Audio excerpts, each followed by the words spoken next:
You guys ready? Good evening. Today is Tuesday, April 9th, study session on the 2024 fiscal year budget. Any public comments on budget-related items? No? Okay. Yep. Thank you, Mayor. So last meeting, Mr. Bradford provided an overview to council.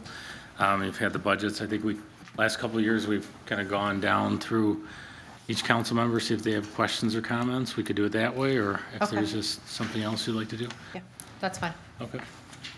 Would someone like to go first? And you or- want to start? Start Start with you. Actually, I don't have any, I set my stuff, I'm set, I understand the budget, I understand what you want to do, and I'm okay with it, and I don't have nothing jumps out at me that I needed to jump on you about. Great. And I know the fire vehicles was a big part of the discussion, this, or at least a priority of council. So we will need direction about if we're going to pursue a millage for that. I saw and that in the bond. budget, yeah. Okay. Thank you. Wes? Wow, already, huh? I'm obviously the new guy to this, so bear with me. I just got a couple of questions. First of all, just because I turned to it the first, the DDA. If you go to page 130 in the book, I'm just curious, the net operating income is a negative and the net income is a negative. So are they in the hole, $215,000 with the budget, is how the budget starts? Or, again, I apologize for my naivety.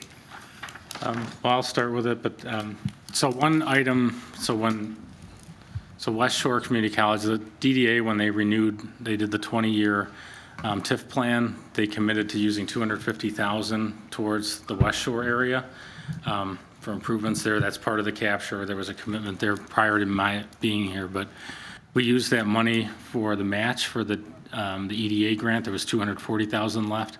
So we expect that expenditure to come out this year once we bid that out. So that's kind of a reason for that. Okay. Part of that negative. I don't know, Ed, if there's any other big portion of that.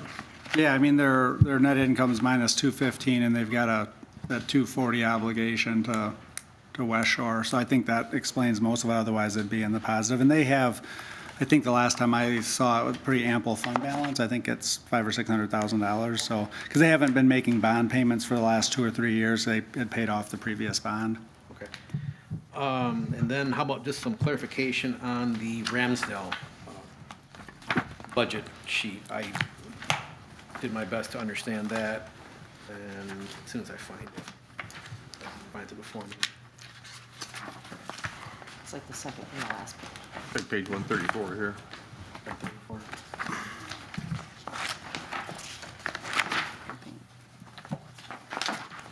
134, and that's what, yeah, here you go. No, it's, I Are you think, talking about their allocation? yeah, It's the second from the last page, all the way back.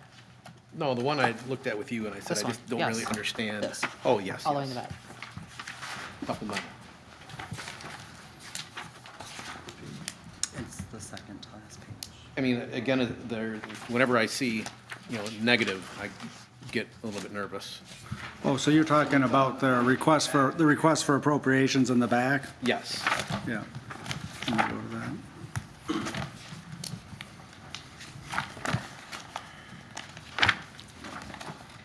It just shows for actual 2022 to 23 and 23 to 24 projected are negative, and then this budget is a zero. So, a couple things to keep in mind. There is a grant from the Manistee County Community Foundation that has, part of those funds haven't been expended yet. So those are showing in here. So the revenue was booked in a previous fiscal year. So that's part of the reason you're seeing a projected loss in 23-24, because that revenue came in earlier. There is a small amount of fund reserves, and the projected is going to be dependent on how the gala fundraiser on May 18th comes out and kind of what happens between now and the end of the year. So we do have, I think, one major concert before the end of June. So depending on how that does and how donations come in, that can really change that number. Okay. So that's the reason for that's a little bit negative. Just it's being conservative on the projections. No problem. And the last thing I have, I promise, is AY. They asked for an appropriation increase to 16,000. And going into the Parks and Rec budget, it looked like that was accounted for, but is that something we vote on as far as whether we bump that up, or is that Or is that just an assumed? So we send what we call appropriation requests to the units that we, or to the organizations that we typically appropriate money, and we put their request in the budget for council to consider. But council has the ability and the responsibility to review that, and if they don't think that that increase is warranted, they can adjust it to whatever they deem it to be necessary. It's accounted for in the fiscal, the 25 budget, but we haven't voted on it yet. Correct. They Okay, so it's requested, there, okay. yeah, it's a request of 16,000, but they had 13,000, I believe, in previous years.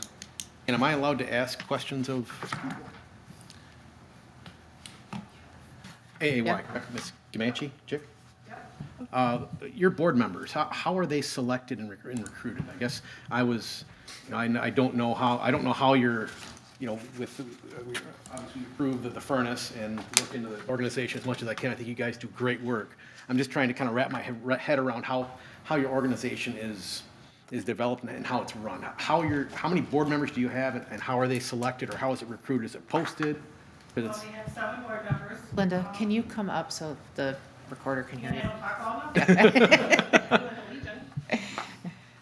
Thank We you. have 7 board members. Aaron is our connection to the city this year. Okay.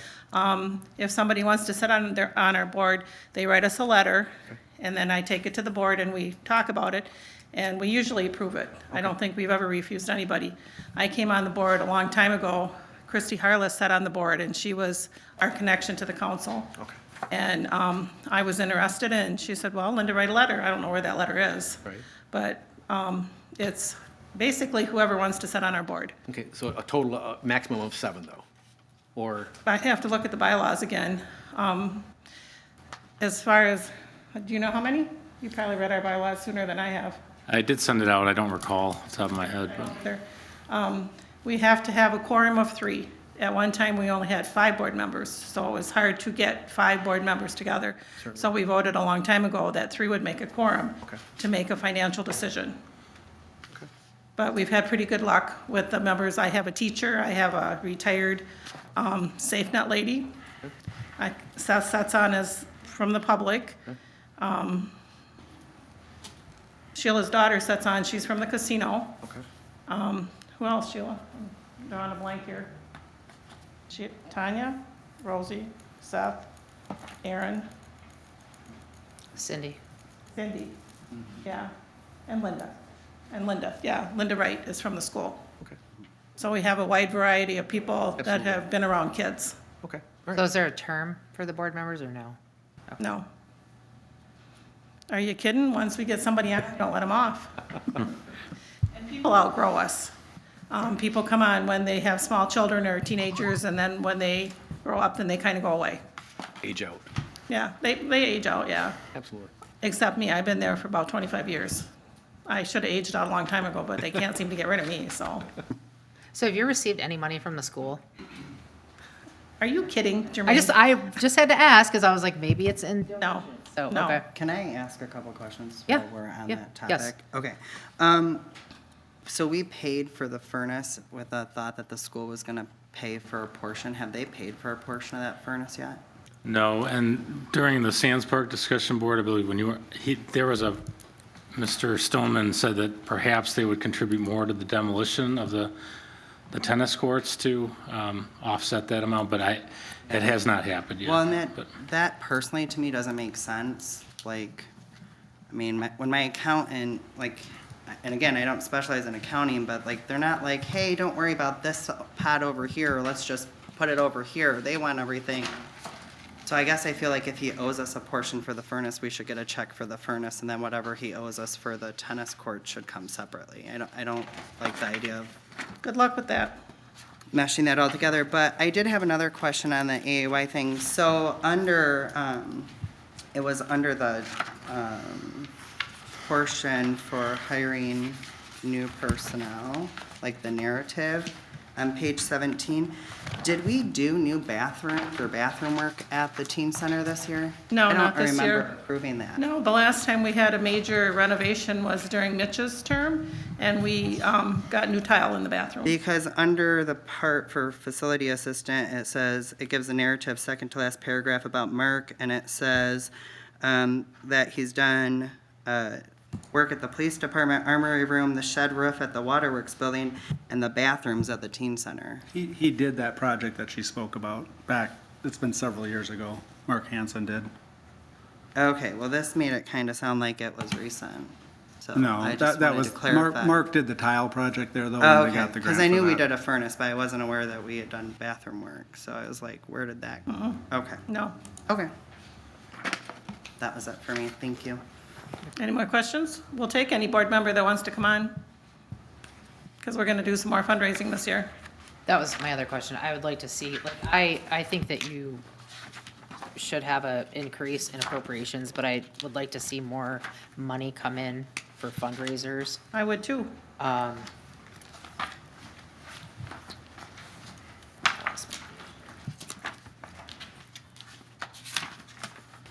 And I would like to see the school kick in money too. Well, I'd love to see that, but we used to get money from United Way. I think on our door, we are listed as a United Way agency. And we did for a long time, and then all of a sudden it was like, no. Then all of a sudden it was like years later, Corey brought us a check for $1,000, and it's like, seriously? Where have you been for the last 4 or 5 years? We've gotten money from the steelworkers out of Martin Marietta a couple times. We got money from the World Arts and Crafts when they disband. So we have a lot of supporters. It's just not a whole big chunk at one time, but we do have supporters around the county. Absolutely. We have a donation thing, and when we get to skate in the wintertime, a lot of families come in and they're usually putting 5, 10, a couple bucks in the donation can. That's how I think we bought a microwave like that, and we bought like a hot dog thing. So that's where we take that money from.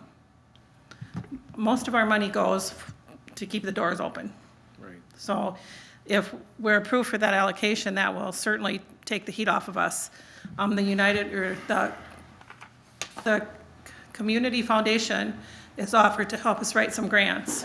And if we could get a grant to at least pay the cable bill, our cable bill is $200 a month. We're listed as a business.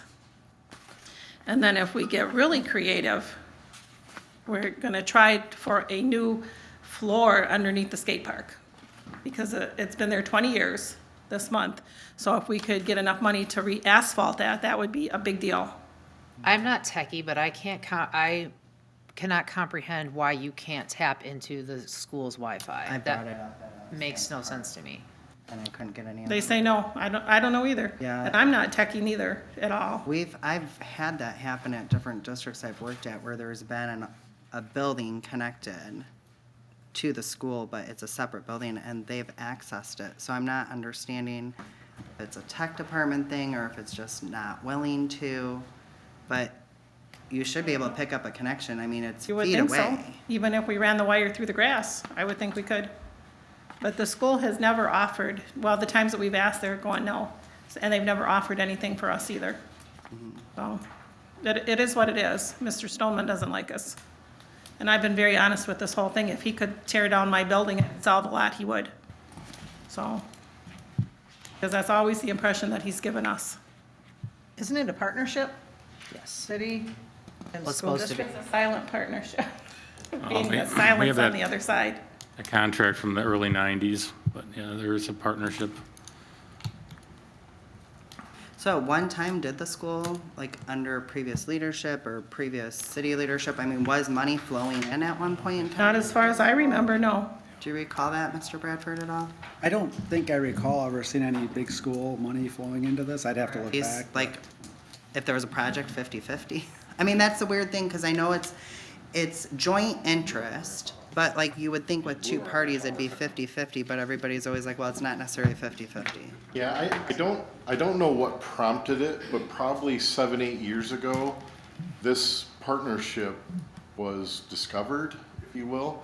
We have never operated that way. The city has operated in the past like it was the city's park, and it invested money and it managed it and it did everything and worked with the AAY. At some point, somebody looked back had the city attorney look at those agreements, and we discovered that the school owned half of it, the city owned half of it, and that there was supposed to be a board that ran it and managed it, and how the costs were allocated. And so it's still relatively new.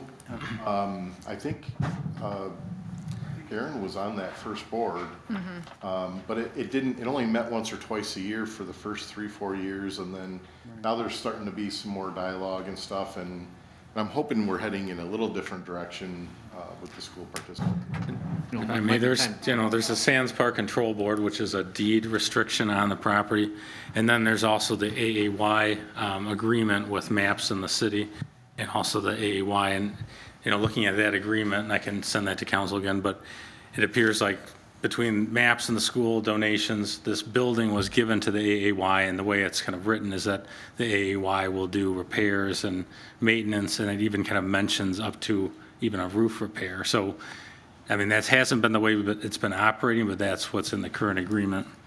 Granted, it is over about 30 years old. There's a lot of like gray area on who contributes to the center, and if that's part of the sand board, or if it's part of, like, that's always been a tricky thing. And I think I look at the Sands Park, anything that happens on that property really should be, it needs to be approved by the Sands board.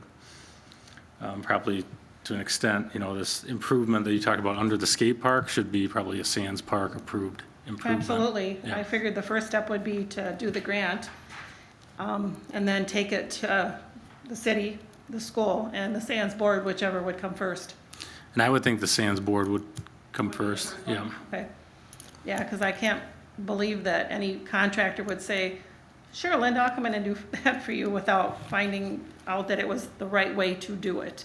Any contractor that's got any experience is gonna say, can you do that? Are you allowed to do that? Because of the way the park is and everything, because it's not my house.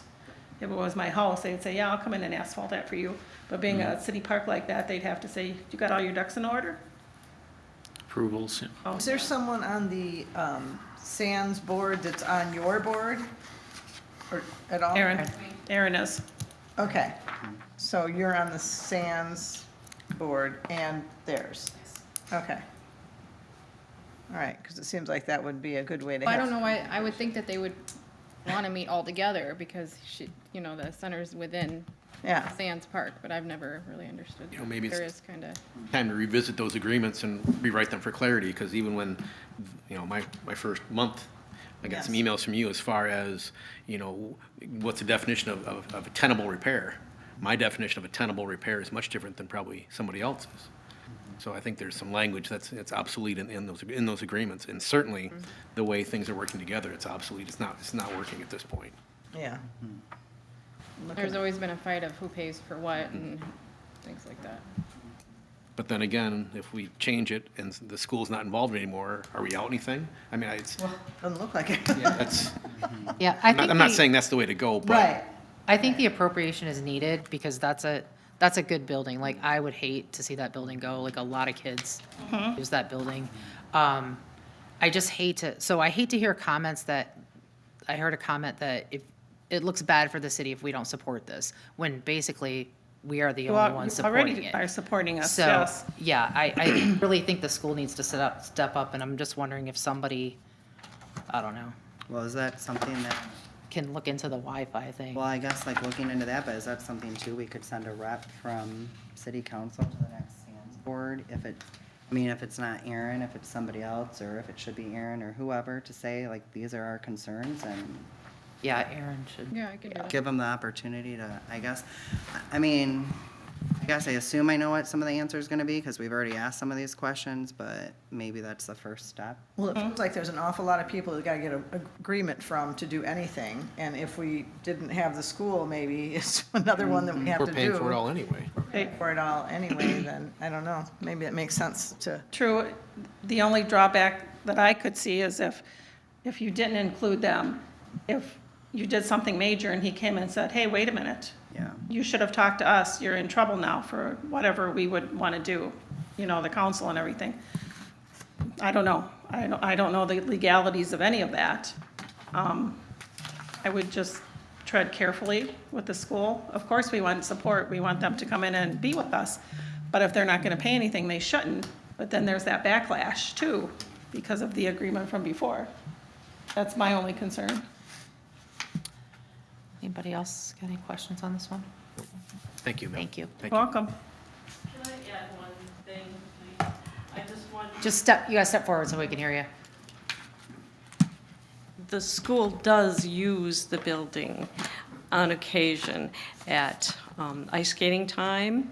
They will come, like, we'll do field trips for all the little kids to come and use it, and the gym teachers will come and use the ice skating for their gym classes. And in the past, I know Wendy had brought classes down when it wasn't ice skating, just to use that building. They haven't done that in a while now because there's nobody at Kennedy and they've changed all the schools. But in the past, they have used that.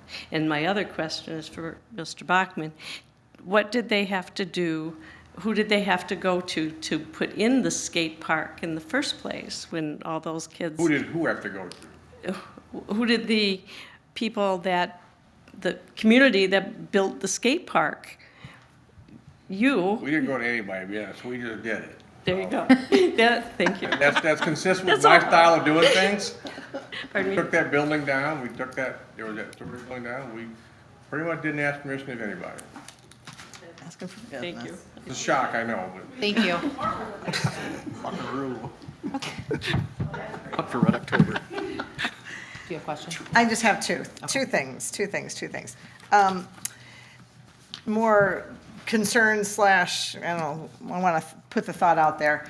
So I haven't been on the board or on the council that long, but in the time that I've been on the council, we've been using this Pacer thing for the streets. And when I look at this state of the streets and I hear our presentation on the streets, it doesn't seem like it's working. Our poor streets are getting higher, our good streets are getting lower. We're throwing a ton of money at this.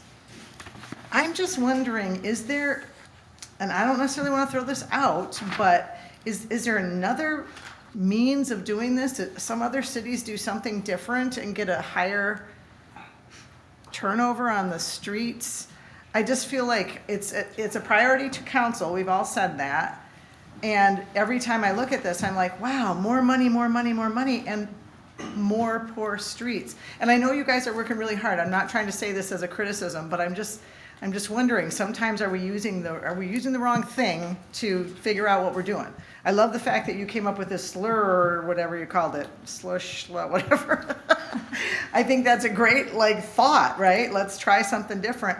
But I look at all this and I go, wow, this is really discouraging. And it's got to be for you guys. So we've been given, we started doing the asset management, 15 years ago? 2008. 2008? It's pretty close to that. I'll try to make it short, but the short answer is, from the federal government to all the states to the local municipalities across this country, we have always been doing it wrong since we started paving roads. We've always done it wrong. In 2008, we learned that there's a better way to do it.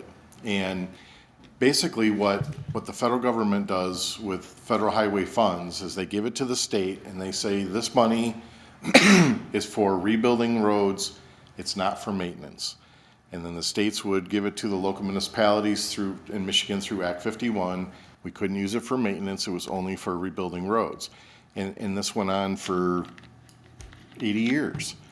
So when you spend all your money rebuilding a road and you've got 50 miles of roads, you get a half mile done a year, you've got 49 and a half miles that all got a year older.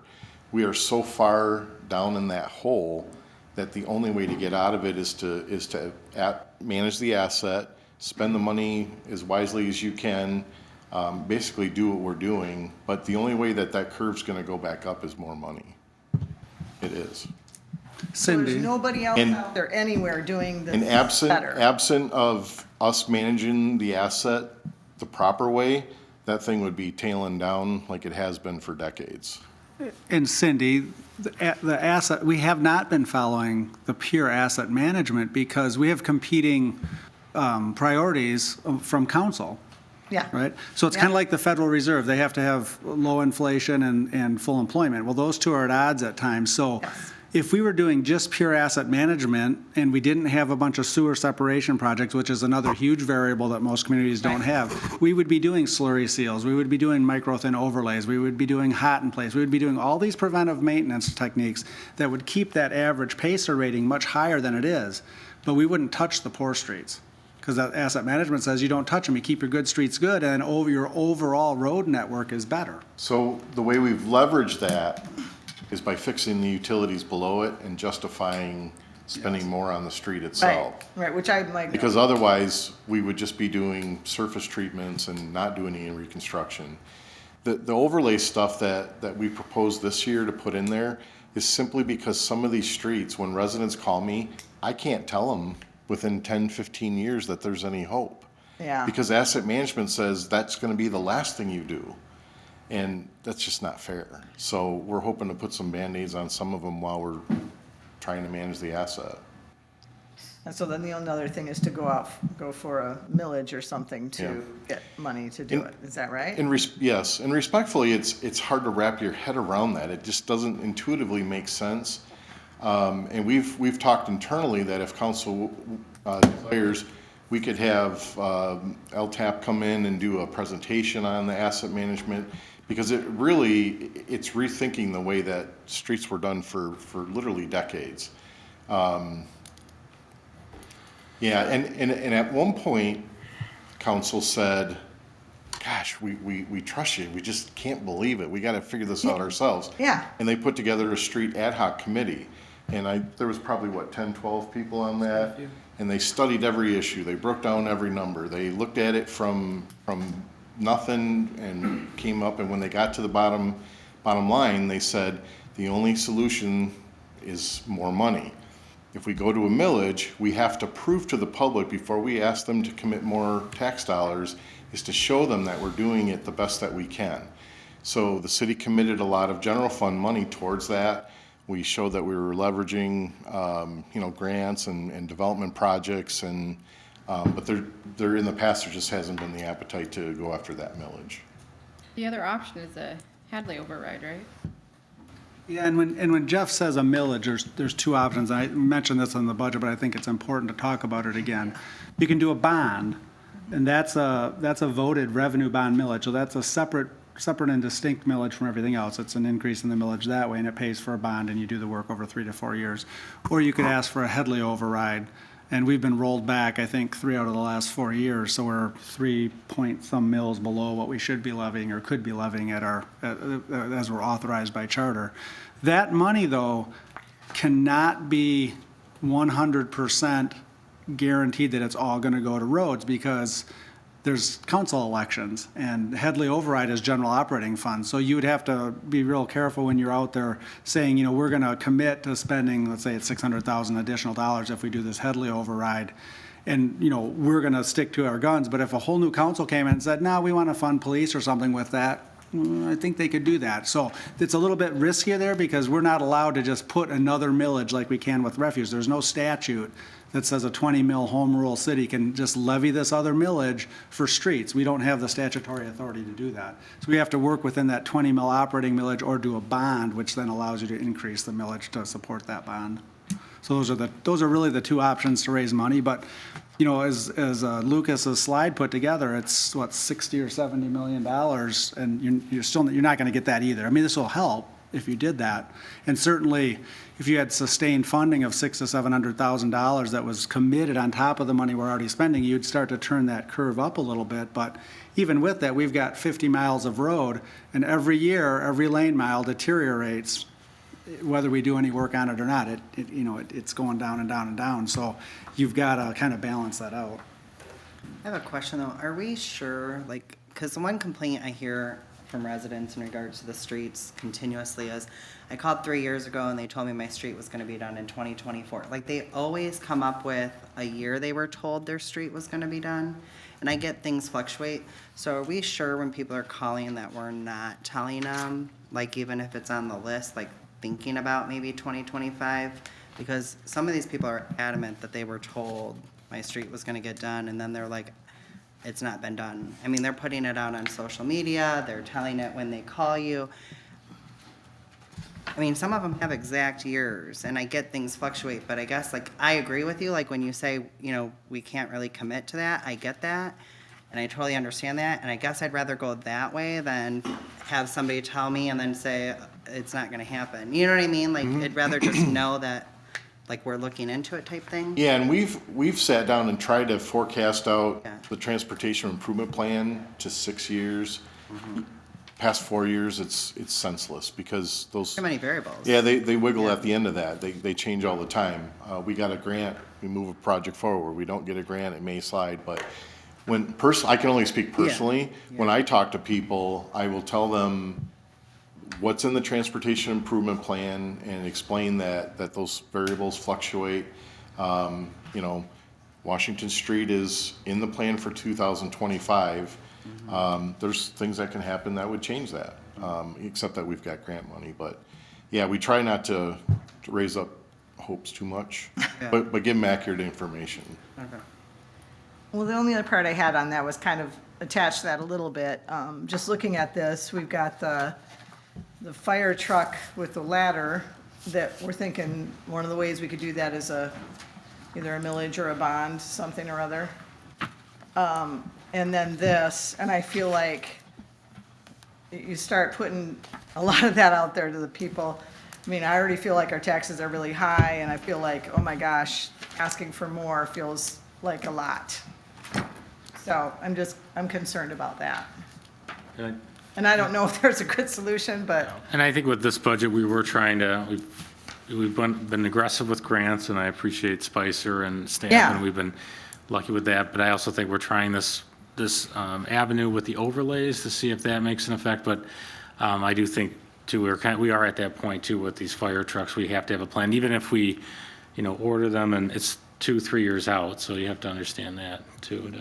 yeah. We commit, we put an order. Part of the in. reason, we've had the kind of a generic plan in the budget the last 2 or 3 years on the fire trucks, and Councilmember Bachman wanted something more specific. And so we, worked with Chief Herndon and the election schedule with Heather to figure out when that might be realistic. And, you've got to even plan that a year or more in advance because there's a lot of pieces that have to fall into place. You have to educate the public. You've got to get your bond counsel and your financial advisor involved. You got to get the ballot language, all of that. And the reality is, the community is probably not going to fund all the things that council wants to fund because there isn't enough money and there's probably not an appetite. There might be appetite for some or partial, but maybe not everything. And that's really a policy decision that council has to give us direction on, which one is the highest priority for them. I will say, absent the state increasing the gas taxes like they did probably 6 or 7 years ago now, I mean, our streets would be a lot worse. So that has increased our revenues to both the major and local street funds significantly. And now it's indexed for inflation, kind of. So that's going to help as we go forward, but you're also getting a push towards electric vehicles. And now they're talking about, well, maybe we need to change the gas tax to a mileage-based tax, and they're looking at pilot programs. And so I don't really think the state knows how they want to fund roads either. And if you look at their, they do an annual state of the streets for the whole state, and, everybody is pretty much in the same boat unless you're Petoskey, right, who has a huge per capita tax base because of Harbor Village, and they have very nice roads. But a lot of communities are struggling with the very same problem. So this isn't an isolated incident, and we try to manage and stretch those dollars, but there's just not enough to do everything. For sure. Is that right in your, where it says estimated cost of both trucks is $2,500,000? I thought that each truck was quite a bit more. Which page are you looking at? I'm sorry. 2 trucks, only two. It's the one that's up there right Oh, now. is it? Yeah, that's right. What was the question again? Is both trucks just cost $2,500,000? And I thought one truck was gonna be quite more expensive than that. Okay, so what we're getting from the apparatus manufacturers is a ladder truck, what we're going for. That runs from $1.5 to $1.8 million. And then an engine, a regular fire engine, that can go from $500,000 to $150,000. Okay, so that would fit in there. Okay, I thought that one truck was quite a bit, almost $2 million. Yep, the 2.5, that's it, that would be both fire apparatus. Okay. Thank you. Are you? Good. Okay, I got, the crosswalk that we approved for First and Maple, does that go in here? So when is that gonna be done, Jeff? Hopefully May, when the bridge opens, or June? When the bridge opens? Obviously, we've delayed that Well, I knew that, but I was just wondering from if it last went fall. in here, because Well, I, this is a great opportunity for me to give an update. Okay. So if they open up Memorial Bridge like they are supposed to, as of the prior meeting today, before Memorial Day, the first week of June, we plan on doing that project and be completed before the 4th of July. okay, So we had to, so that should be within this current fiscal year. okay. However, Mayor, because of when the timing of invoices and when the work gets done, we often have projects that straddle fiscal years. So this money was budgeted in the current fiscal year. If it runs into the next fiscal year where invoices come in or we still have those money. It hasn't been spent. We'll just have to do a budget amendment because I don't know I budgeted probably a portion of that project for this year, but not the full amount. So it just depends on when the work gets Okay, done. I was just wondering. The majority of the payment will be after July 1st. Probably, yeah. Okay, thank you. And then my only other question is, I have been on Blight since I've been on council, and I am just wondering if hiring a Blight officer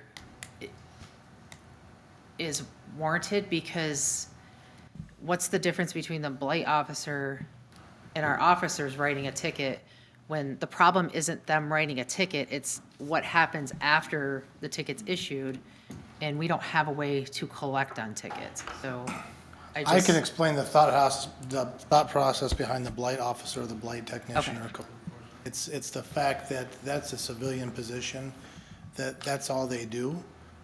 They don't take calls for service, they can focus on that. And a lot of code enforcement deals with, for lack of a better term, keeping the pressure on, documentation, consistency, appearing in court, from the enforcement standpoint. So the problem we run into, and the feedback I get is I don't want to say the feedback is we're not doing enough. The problem is if we have an officer in charge of enforcement and then they work a 12-hour schedule and they have emergency calls for service, which we have to prioritize, there tends to be a lack of consistency where they might speak to you and they can't get back out there 2-3 weeks. And so it's been communicated to me that's not meeting the expectation. This is a part-time position that would be solely based on that. Okay, And so we have, working with the new city attorney, making sure that we all are on the same page as far as what the enforcement process looks like and how that would go, I think would also help. I think that's a good idea, because I think I've always thought it's ridiculous for police officers to be Blight officers. I don't understand that, but we know that there's not a way to collect on the tickets. Like, we don't have like a collection agency to say, hey, you owe this ticket, it's been in collections. We don't have that. So I think that if we do hire a Blight officer, we also need to look at hiring a company that's gonna follow through with the tickets that have been issued. There's a couple of things there, Mayor. Number one, if we issue our current path, especially if we have a repeat offender, we write them what we call a state court ticket. So it's under the city ordinance and goes to our state court or district court. And if they default or they are found responsible, there's a fine that's set aside at the court. And that's kind of where that lays. There's also a path through our magistrate, where the magistrate that George Saylor has kind of carved out, the magistrate could order a cleanup. Now, what that means is, or a remedy, so whether it be a house be tore down or junk be cleaned up off the property, he felt confident that a magistrate could order that rather than going to a formal hearing. The challenge there is that costs money, right? Because we have to contract that service. Police officers aren't going to pick up trash, and we're not going to ask the DPW to do that, so we have to figure out strategies to contract that. We saw that with the house on Fifth Street last year, and how long that could take possibly. So those are the challenges, but the philosophy behind this part-time position is just that, someone who could focus on ordinance enforcement during the peak months, and then when the snow flies, so to speak, work with Jerry Blue on maybe rental inspections and supplement that. Okay. But he would be just a Blight ordinance, not like all the other city ordinances, or yes, he would be? The intent behind that would be our blight. So Okay. blight, but understanding that blight and junk vehicles, those are kind of synonymous, the things that we talk about in NRBC.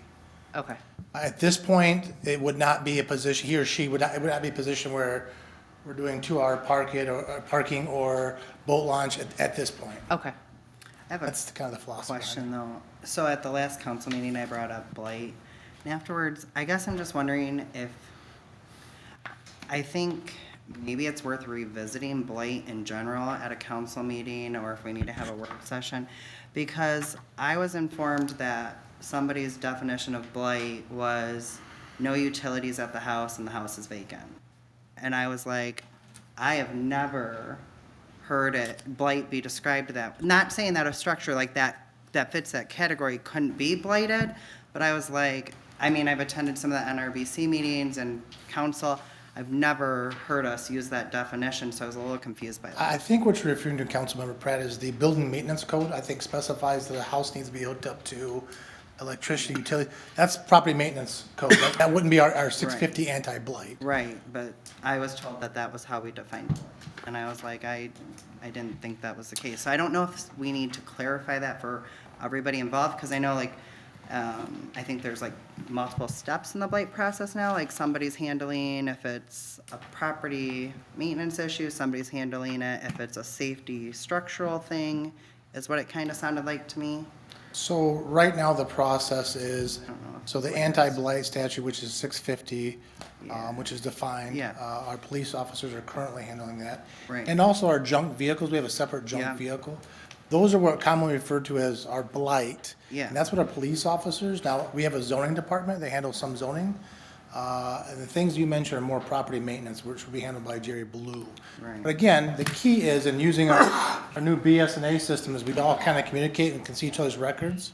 But that's typically what our police officers are enforcing. Yeah, that's So- what I thought in my mind. So when I heard that, I was like, I think there's a misunderstanding there. 'Cause I was like, I don't. And if I may, what Jerry's gonna be working on is more of the building aspect of it, and so if it's structurally unsound or if it's unsafe, and I think that's kind of where, if a police officer were to come and say that building needs to, fix up this area, I think Jerry has more credibility with that, no offense to the, but I think he's trained in that, and that's kind of would lie with him, Okay. so. I kind of feel we got away from the way blight used to be. Used to be all the junk laying around your house, in cars, windows in the backyard, trailers, like the guy on 8th, or Maple. I mean, he's got trailers in the backyard, he's got boats. I mean, and the same junk that we've been yelling for a while. And I don't see why we're not arresting him, as far as I'm concerned. It's an arrestable offense. Part of the misconception is, and this is where See-Click Fix creates some issues when it gets phoned into See-Click Fix and our officers, they've handled it. Our enforcement action is to write citations, it's not to clean up the blight. So some of the frustration from the public comes in when the police say, we've addressed that issue. And typically it means we've issued a citation. Well, they still see the garbage, say, hey, what's going on? So that's some of the challenges there. We don't arrest on the blight offenses. There was a time not too long ago where we'd go in someone's backyard and put a sticker on their car and told her that day is no more without due process. Did you have a felony warrant for the guy up on Maple? Right, that issue's been addressed, and so some of these addresses, as we find, are just continuous enforcement. Every summer, we have to keep it in check, and so our officers do the best they can with that. Yes, you did answer my question. Thank you. Does anybody else have any questions? I guess the only thing I have on that, sorry, if we do that, does that help us out in the police department at all? I mean, I would imagine it would, because it's gonna free up some of our officers' time, but I guess I know we're still down officers, I believe. So does that help us at all with the shortage that we're? Certainly, if you take that essentially off their plate, Yeah. it would free that proactive time to do other things like Yeah. traffic enforcement. So yes. Okay. But I want council to manage expectations. I know we talked about streets, so we're kind of in a negative tone, but, if council approves the budget as is, I'll post that position. I don't know what kind of applicants we're gonna have or how easy it's gonna be to fill that position. So I want council to manage their expectations. It seems like now it's hard to find anyone to work at all. We have budgeted that to be a competitive wage, but I know at the county level, they've had difficulty finding their blight enforcement officers, so. Is that actually going to be like an officer and part of the union and? No, it's a part-time civilian employee who is supervised by the police department.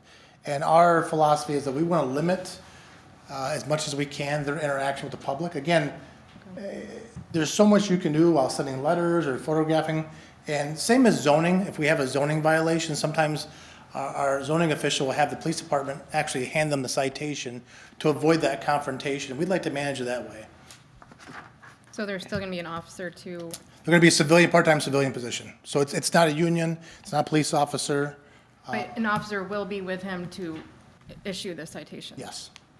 So they're still gonna be needing another Or the officer? officer will issue it on their behalf. Yes, so as far as time-wise, what takes the least amount of time is the officer to make contact and issue a citation. What eats up the most time is tracking it, documenting it, following up in court, following up with the city attorney. That's what really eats the officer's time. And frankly, when the larger part of your job is fielding emergency calls for service, it's not a great mix. So that's the vision for that position. And rather than having the cop go out, then why didn't the service guy just do it? Write the tickets? They can write the citations and we would issue it, just like we would for zoning. So if Teresa from zoning had a citation she wanted issued, and we did this in the past 10 years ago, and we are concerned about a confrontation, and our contracted employee will actually do the same thing, where they fill out the citation, they're the complaining witness, and we just serve it to avoid that confrontation with other staff. Does that make sense? That's an excellent idea. Anybody? Are you good, Jim? You good? Yeah. Thank you. I don't have anything else. Okay. I had a couple things. On page 40, under capital improvements, we talk about surveillance camera upgrades. I guess I'm just wondering, where those surveillance camera upgrades might be. And I guess the reason I ask that is there a way with the West Shore building and some of the new projects that are gonna be taking place with the Riverwalk, remodel, to put a camera there, like on the corner where there's always seems to be that vandalism issue on the bridge, that maybe we could actually capture somebody doing it? The sad thing is there are cameras there, and so there this project is we're looking at upgrading cameras at First Street, Fifth Avenue, the Riverwalk, Marina. the Marina. The Marina's obviously a high need based on that, so taking a look at that, see what needs to be updated. Part of the challenge is gonna be how much does stuff cost? And what the vision for that is it just buying the equipment? Are we looking for a service agreement? So that project is still underway. Okay. It's very possible that the amount that we thought we were gonna spend in this fiscal year will lapse into the next fiscal year, just because there's a lot of moving pieces with it. Okay. That was, I had a question about the Sands Park tennis courts. We have 32,300. And I know we're out for bid on that, but the last time, that seems higher than the quote we got last time. So are we, again, I think this is kind of a thing where we need to look at that agreement. Are we budgeting to pay for the whole tennis court removal? And I guess I'm kind of confused on that because at the last council meeting or a council meeting, when Mr. Grabowski brought up pickleball courts, we were told that the school had like first right of refusal or something on that. Like, so is it a joint property? And if those are coming off, shouldn't we only be paying for half? This year, we budgeted, I think it's $20,000 or $25,000, one of the two, for the removal of the tennis courts. Okay. We've gotten some prices on that, and then we included as an alternative in the Sixth Street project. The actual prices, and Lucas, correct me if I'm wrong, but the actual prices for just the tennis court removal would cover that. But when the school at the Sands Park Control Board meeting said that they would participate 50-50 with that, then I suggested, well, maybe we should then look at adding the sidewalk along Robinson Street from 7th to 8th Street. Mm-hmm. So those two are now combined together as a single project, and with engineering fees, we're estimating that to be around $85,000 to $90,000 total. And so what we had put in the requested budget was the difference for the city's half. Plus $5,000 because we put in that furnace, right? Sorry, I couldn't help myself. And then at the Sands Park Control Board meeting, the two school representatives said that they would take that to the school board. And I haven't got a definitive answer, but I do know that the business manager was working on how to allocate those as budget amendments on the school side. So we're still trying to move that project forward, to remove the tennis courts, put the sidewalk in, at this point topsoil it, and then the future use, whether that's pickleball, tennis, or something else, still needs to be determined. This is for 2025. We're talking 2024. Right. That project's gonna probably span the 2 fiscal years. Really? Starts in July, doesn't it? We're waiting on the schedule from the contractor. But they have to complete just the 6th Street portion, the completion was in August, so it's likely to straddle or be in the next fiscal year.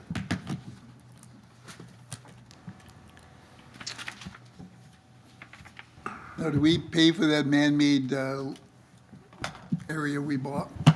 So we submitted an acquisition grant and actually, so it's 150,000 is what the, Mr. Ludwigson, he agreed to that amount. So the actual assessed value, I believe, is 90,000 there. So it's actually 60,000, so a little bit less than what we have budgeted, but we're gonna have to wait to hear about that in December if that gets approved. Bill, you got on this thing, or Ed does, pickleball initiative, 50,000, costs 300,000. And then down below, you got pickleball initiative, 30,000. Is that 80,000 in already in the budget for that? So, yeah, total, so it's two different, capital improvement budget, 50,000 and then 30 from general fund. So it's just kind of getting some money allocated to that. So I don't know that we'd be able to act on it this year, but we're raising kind of a fund for it. Can I ask you, Jeff, you got Katie in there as your DPW clerk for DPW, then you got her in for park, then she's the manager at the marina. How do we pay this? Is it just take a piece of the fund from everybody or what? Ed's got a very coordinated way of doing that, but usually those payroll expenses are booked in one department, and then there's some inter-department transfers that happen so that the water and sewer pay a portion of that, and the enterprise fund pay a portion of that. Okay, did that come out of that transfer in, transfer out stuff? Well, I'd have to double check to be 100% sure, because we did move things around a little bit when Rick Moore retired, but I believe Katie, part of her salary, just a portion of it, like maybe 5 or 6% is paid for out of the marina fund, and then the remaining 90-some% is split between water and utilities, generally, I think is how that works. So we'll verify that and get it back to you. I was just wondering, I mean, I see her name at all, but deals, who's paying what? I have a question kind of related to that. So Brandon, is he streets lead and park lead now? So Brandon is the lead man in the street department. When we've got 3 people in the parks department, 1 is on the verge of retirement, 2 are fresh to that department. So I didn't feel that the existing 3 were quite ready to be that lead person. We've got a candidate that's kind of, he's showing a lot of promise, but I have Brandon kind of fulfilling that role on a temporary basis until the next employee is ready. Okay, because there usually was a separate for streets and a Right. separate. Is there money being saved for doing that, or? Yes. Okay. Yes. You're planning on bumping one up or hiring a lead? Yes. Yeah, there's, when the lead positions have a small wage increase.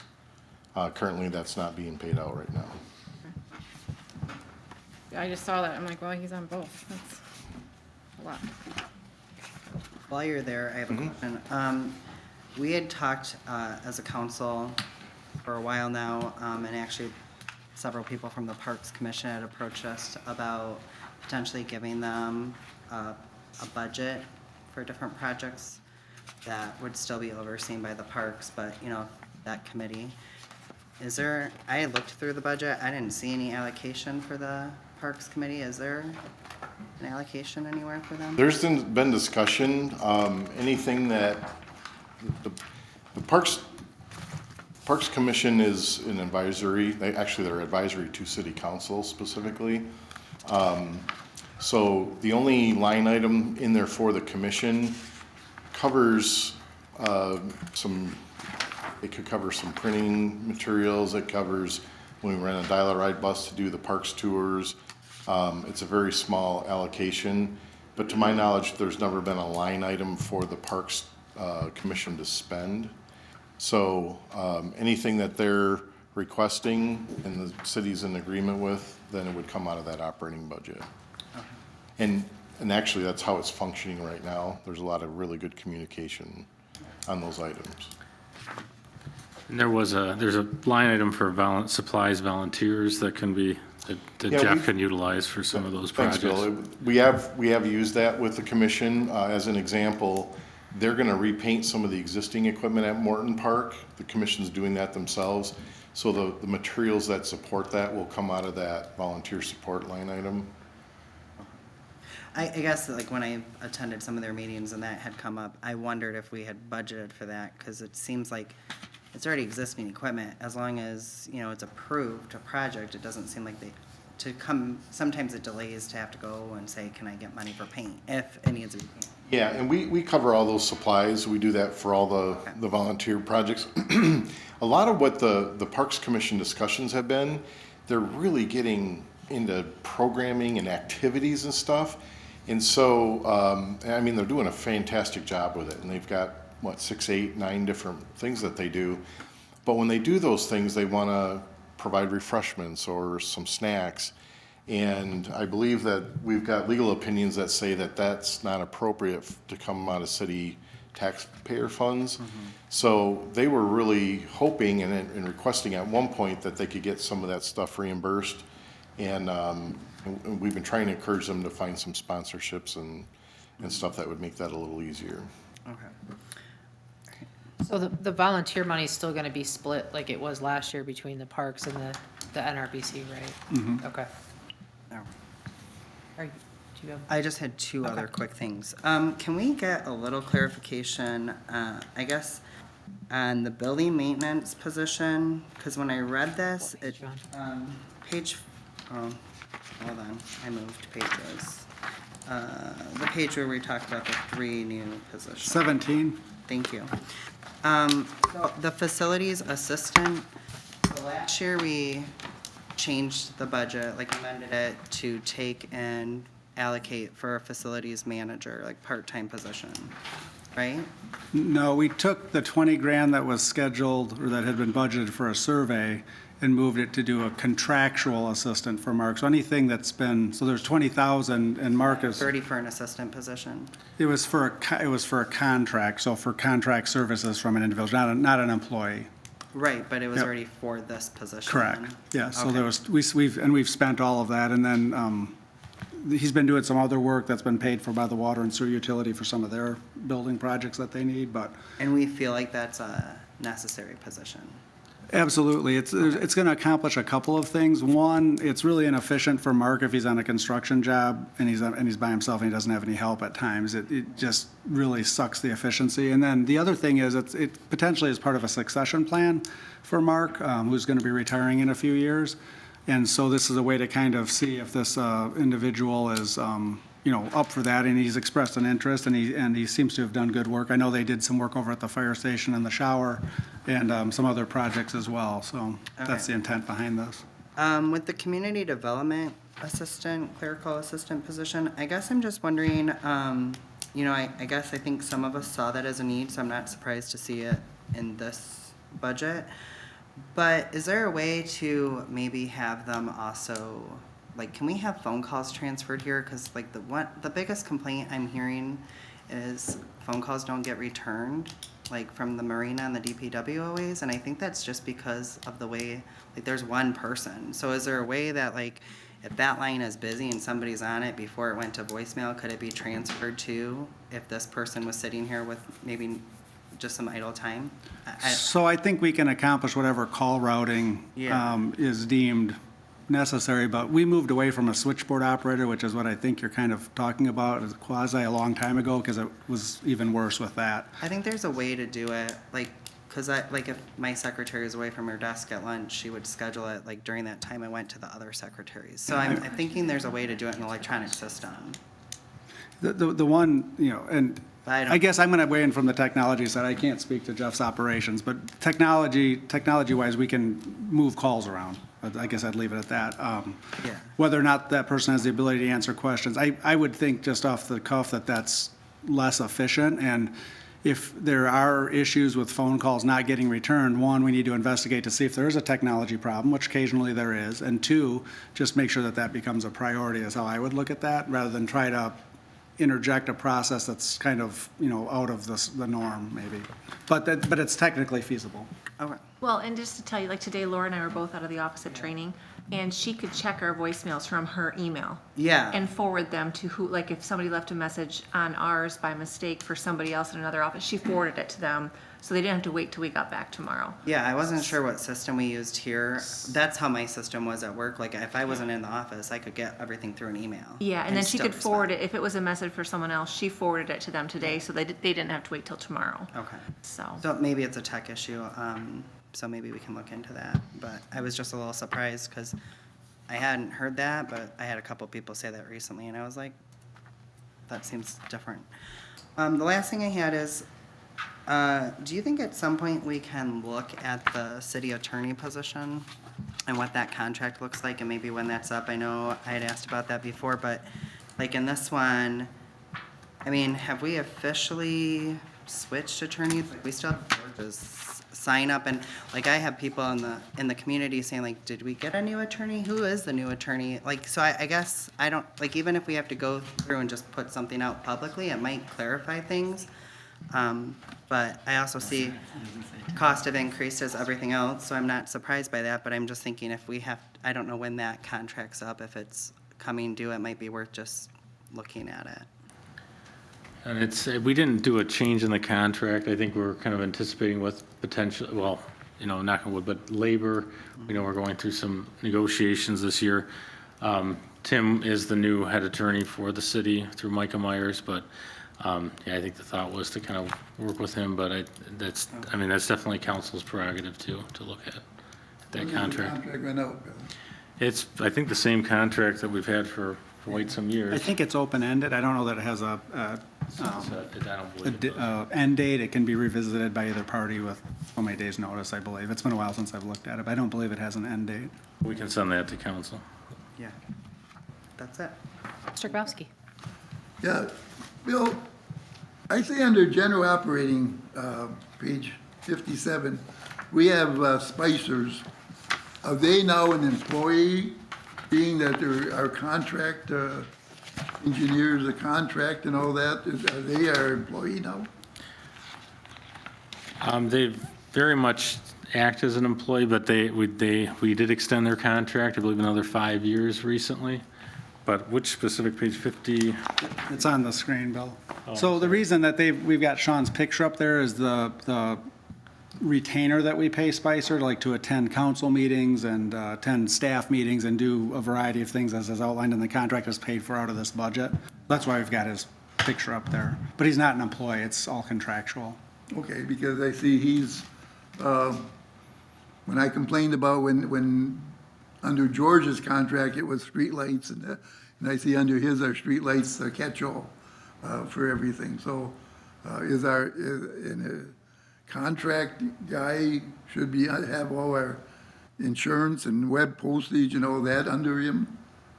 Well, it's not his department. I can take the picture off if that's causing confusion. This general department in the general fund is a way to catch things that don't really fit with another department or aren't addressed by the state chart of accounts, or things that we want to look at all in one place so we can determine what those costs are rather than having to sift through multiple budgets, is kind of how that works. Are we paying more for being over, looking these other departments, with these, streetlights and? He doesn't supervise any of that, Councilmember Grabowski. Their retainer that we pay them is included in this line item budget. Most of the other engineering expenses that we pay to Spicer are in the water and sewer utility budget or in the street budget or what have you. So in the general fund, this is where we tend to record the engineering expenses. So he's not an employee, he doesn't oversee any of this stuff, it's just where we record the expenses. Okay. How did we do today? Oh, no, we gotta go to the court tomorrow, don't we? Josh, don't we go to court tomorrow? It's this week, I think it's Thursday or Friday, Okay. for the informal hearing. I see that somebody told me she's got more signs on the windows. I just wanna know where we're going with that. Yeah, just to clarify, I watched last council, we have taken enforcement action against them in the time, and then citations. You know how many tickets have gone to court this year, just in January 1st? I don't, but I can get the information for you. What specifically are you looking for? Well, I just wanna see how, we're going, what convictions we get, and all that. I don't, so you wanna know what tickets were, all the tickets we've written and then what their dispositions were? What the disposition. Tickets for everything, or we write tickets for, traffic code, for blight? Maybe I can go direct with you and get some more direction as far as what specifically you're looking for. Okay, Thank you. thanks, Josh. What's this on the motor pool? I was looking through. What page, Josh? Page 124. We got equipment rental, fire, equipment rental, parks, equipment rental, police, public works, sewer, and water. Do we have a lot of equipment rental? So each operating department, based on, That's fun. I know, I need the Yeah. clips.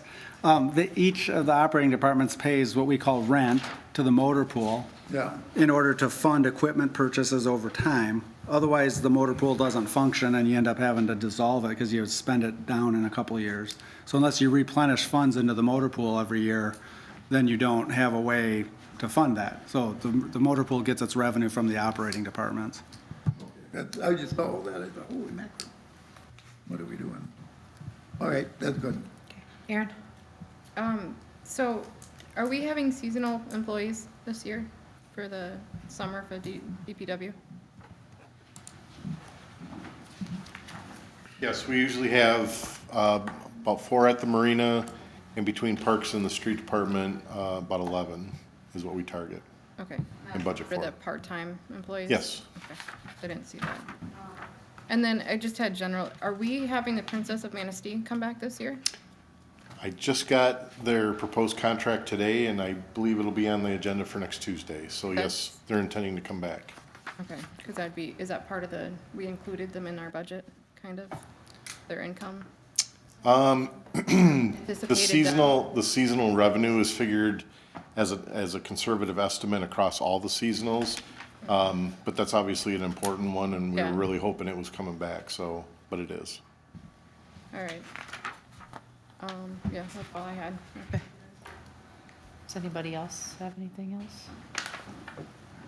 No? Okay, so I guess I'll just, apparently I can't keep time, so next council meeting we'll have the city clerk keep the time for public comments since we were over and under 2 seconds, so. Are you Yeah, okay so with that? we'll have to find, we did have a timer, so we're going to look for that again. But yes, we'll order one if we can.